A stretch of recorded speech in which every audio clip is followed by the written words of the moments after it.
I've been wanting to make this video for quite a while. I needed a new and a vintage piece that were really comparable in order to make it. And since Skylabs just became an Advance Paris dealer, and we do sell a lot of McIntosh throughout the year, I really have no bias. I have no reason to try and sway you one way or the other because we sell both.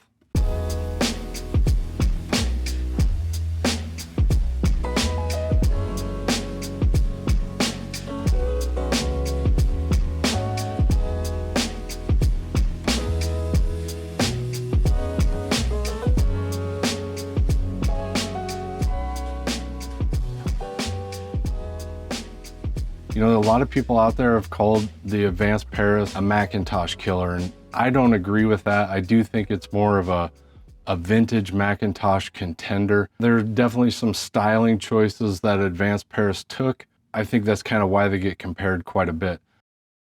This one's going to be a lot of fun. Let's get into it. Let's figure out, are you better getting vintage or are you better off getting brand new?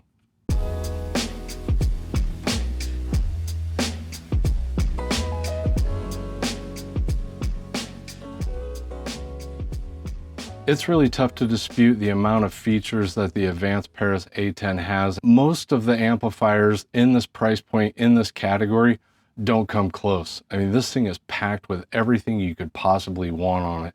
Everything from HDMI to HDMI ARC, 3 optical inputs, coaxial input, 2 subwoofer outputs, 4 speaker terminals, 4 auxiliaries, a moving magnet phono stage, with 3 settings for different capacitance. It's got a balanced auxiliary input. It's got main in, pre-out. And we all know how important main in, pre-out is if you want to add an EQ, or if maybe you're wanting to add a larger amp or biamp your speakers. That's always a great feature to have. This thing is packed with features. The Advance Paris also has a remote. And for those of us out there that like sitting back on our couch and controlling the volume, this is huge. Definitely a feature that the vintage amplifiers can't give you. The McIntosh MA61, on the other hand, even though it is definitely pretty stocked compared to a lot of other amplifiers at this age, or really just vintage in general, because with the MA6100, you have 2 moving magnet phono inputs, you've got 2 tuners, 1 auxiliary, 2 tape loops, main in, pre-out, you got your 2 sets of speaker terminals. And with the MA6100, you're definitely covered with analog inputs. You're not going to need any more than that. You just have all those extra digital ones in the Advance Paris A10 that weren't even a thought to engineers back when the MA6100 was made.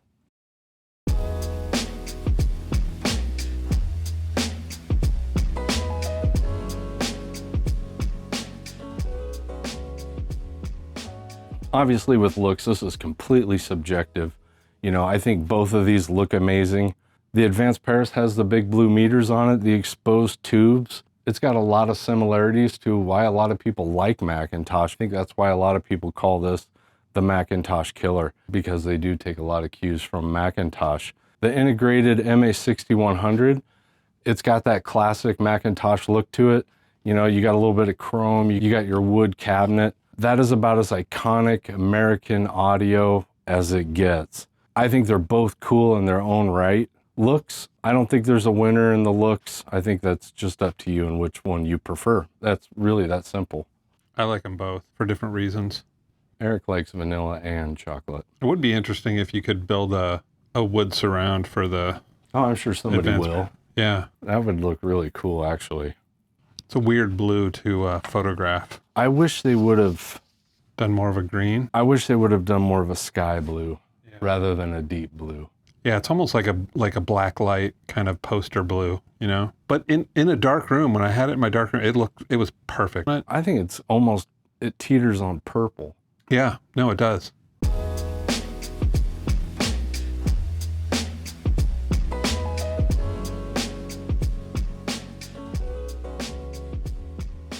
And looking at cost on both of these, they're almost neck and neck. They really are. I mean, we know what the cost of the Advance Paris is, and that's $2,500 here in the States. Honestly, I think you're right in the middle with the MA6100 by McIntosh. You might be able to grab one of these for around $1,500, working but maybe needing service, and then a fully restored one, I've seen them go all the way up to about $3,000. So you're pretty close in price range, and that's why we picked out the 6100 as a comparison. And with cost, there's one more thing we do have to think about, and that is when you take the Advance Paris out of the box, it's going to depreciate. You know, in 5 years, I don't know what these are worth.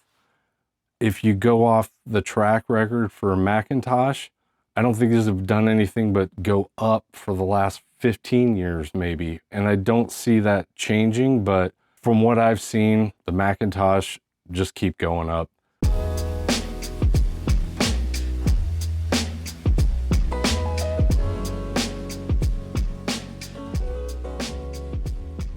And with repairability, we're definitely going to start seeing more contrast between these two. However, there is some really good news, especially with the Advance Paris, and that is you get a 2-year warranty. And we had Rob, our lead tech, look through the Advance Paris, and there's some good things about it. The amplifier and the power supply are through hole. And what through hole means is the Advance Paris is going to be repairable on a component level, at least as far as the amplifier and the power supply goes. The digital boards, you're going to have to do a whole board replacement, but Advance Paris does have 2 authorized service centers here in the States, one in California and one in Atlanta, and those boards are available. So you got the 2-year warranty. It looks like once it's out of the warranty, it does look like it's going to be serviceable by somebody that knows what they're doing. And then with the McIntosh MA 6100, they are kind of in a league of their own, even outside of most vintage stereo equipment, in that McIntosh still makes parts for these. They still have a service center that will help you. You can still get schematics. But at least in this case with McIntosh, they're going to be repairable until something changes. And I don't think McIntosh is going anywhere. I don't think that's going to change anytime soon. I definitely see McIntosh continuing to support what would be long ago legacy items like the MA 6100. So as far as repairability goes, I think McIntosh might have a little bit of an upper leg on it, but you still have the 2-year warranty with Advance Paris, and then you'll have continued support through Advance Paris after that.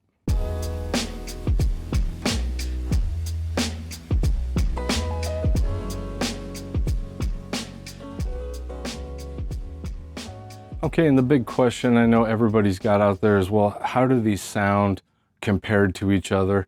One thing you have to understand about McIntosh is, at least in my opinion, and to most people out there that have been in this industry for a long time, McIntosh really has their own signature sound. They have put a lot of focus into making sure that McIntosh equipment, whether it's from the 60s, 70s, or 80s, all kind of has that McIntosh sound. So, you know, in my opinion, McIntosh, even their solid state stuff, it's really round, it's warm, it's definitely almost tube-like. It doesn't mean it's flat or lacking in the highs. It's just when you hear McIntosh, you know it's McIntosh. And then with the Advance Paris A10, I listened to this for a good 2 or 3 hours. I thought it sounded incredible. I didn't do a deep dive into it. Eric actually took the Advance Paris home and had it for a couple days. He almost threatened not to give it back. That's how much he loved this thing. But from what I heard, I think it sounds incredible. There is one thing about the Advance Paris that it is different than the McIntosh, in that you have 2 ways of being able to change the sound to maybe tailor it more to the way you want to hear it. And that is, one, you've got tubes in the front. And these tubes are JJ12AT7s.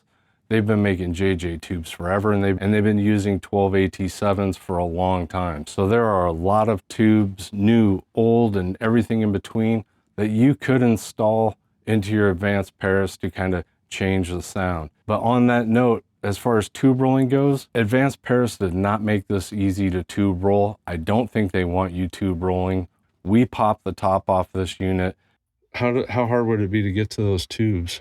Probably not very. It looks like, well, there's a couple screws there that hold this cover on, but you might just have to take the front off and just. I was hoping for like there's a panel, you pull off, you pop your tubes in, and you're done again. But they might be discouraging tube rollers. Yeah, I'm wondering if you just take the front off.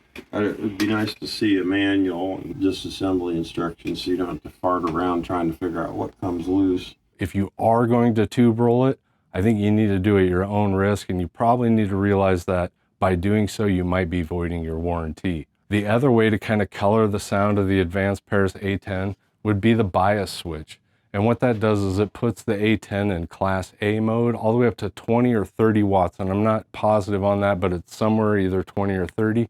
And then after that, it goes into Class AB mode. Here's the thing, 20 watts Class A is plenty. Unless you're having a party for the entire neighborhood, I would be satisfied with 20 watts Class A all day long. You know, if you want to really crank it up, you want to rattle the windows, put it in Class AB mode, get your 130 watts. And those are just two ways that you can kind of color or shape the sound the way you want it to. I was running it in A, high bias mode, almost the entire time. And that's just because I read about it and they were saying in AB, it's probably has more dynamic range, but in a high bias mode, it's just going to be a little more pleasing. And most people I saw on forums just keep it in high bias mode and don't even think about it. I'm in a medium-sized room and it was plenty loud. It's a special unit. I think I posted on my Instagram that this thing is just, it's addictive. I was up until, 3 in the morning, 2 nights. I think 2 days in a row, Eric came in and he said, I was up again till 3 o'clock in the morning listening to music because of that damn thing. I think It's an it's what you said. A10. Yeah, I had an A10 hangover because I was tired the next day, but it was completely worth it. I've got a McIntosh at home as well, and it reminded me of that kind of warm but not distorted, not super tubey, but just it just sounded so nice. It took me a while to get from listening to the actual piece, like listening to the piece versus listening to the music.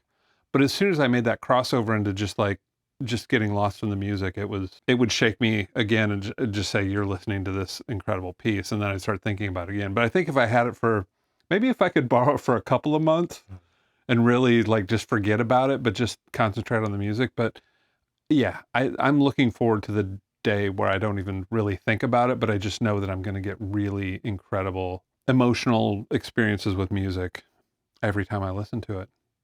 I think you got to buy one now after that. And that's one of the reasons why we decided to carry them at Skylabs. I'm pretty picky on what we carry. I want to make sure that, it's a good company that's standing behind their products. Everything about this Advance Paris is pretty impressive.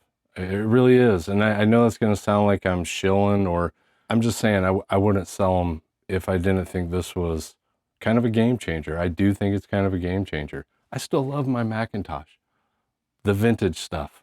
I mean, it's incredible. The new stuff's way out of my price range.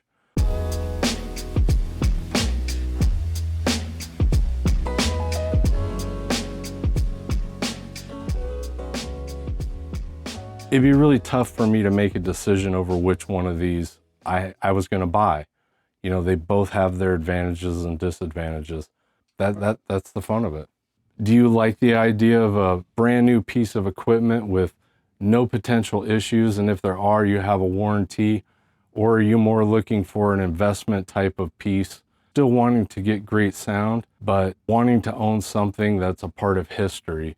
And I think that's what it really comes down to, because both of these pieces of equipment, at least to me, are really neck and neck, and I don't think you can make a wrong decision either way. You don't have to pick one. I mean, you can pick one. Either one will do the job, but you don't have to. And that's the beauty of this hobby. If you went to buy a t-shirt last week and we sold out, we've got more coming. I apologize. You all have bought a lot of t-shirts and we really appreciate it. If you haven't considered becoming a member, definitely do that. It really, really helps the channel out. We greatly appreciate it. And we'll see you in the next video. Thank you so much. See ya. Laters.